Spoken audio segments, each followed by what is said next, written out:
refugees has created a sharp divide in the state, in Congress, maybe even in your house.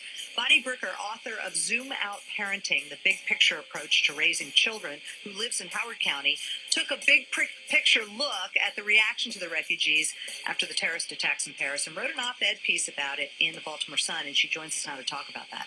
Bonnie, thank you for being with us. Thank you so much for having me. Your piece had a decidedly very Thanksgiving feeling to it, and that was kind of, I guess, the whole point of it, right? You know, there are certainly lots of ways you can look at that Thanksgiving story, and that initial reaction of reaching out to the people who had come to their shores is what helped to create the birth of a fabulous nation. This is the American story. The Native Americans knew how to do that, and we have done it as Americans for a very long time. But we need to be able to understand when we have a knee-jerk reaction, as we've all had, and it's understandable, that leaders look up beyond the fear that we all have, beyond everything that is happening just around them, kind of poke up, look for that zoomed-out approach and say, so where are we in history? What is the next step that brings us to the next good place? Is there a part of you that worries that maybe this government can't control who's coming in?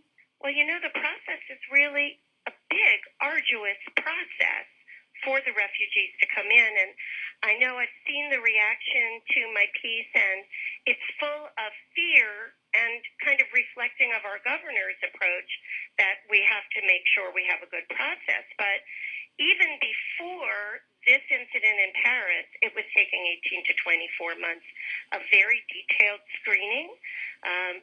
First, the United Nations High Commission on Refugees, that UNHCR that people see referred to all the time, first they take the names of the people and they do vetting.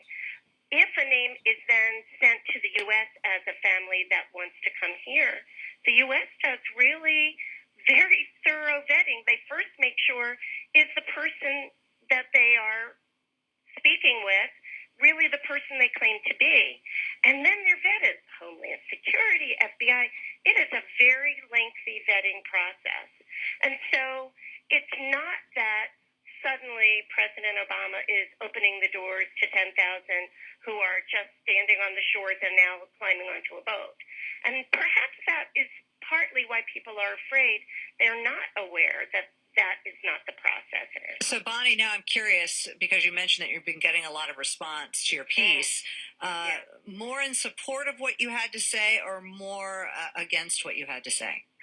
Certainly among the respondents of the Baltimore Sun piece that don't know me and just are responding, I would say more are certainly replying with that fear that shows that in many cases they are not aware of that vetting process, and many who just want to sort of back everything up and just close the doors.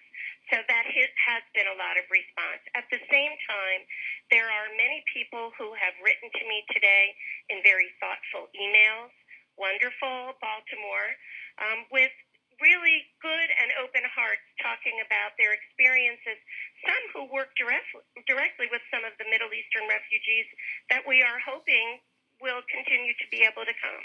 You know, if you look at the physician directories of Hopkins and the University of Maryland, and you see the names from all over the world that are here healing our sick, saving our lives, you'll be very thankful that we have migrants. And I think that people whose lives intersect in that way have that awareness. All right, an immigrant crisis and a crisis in leadership. Bonnie Bricker, thank you so much for joining us on WBAL.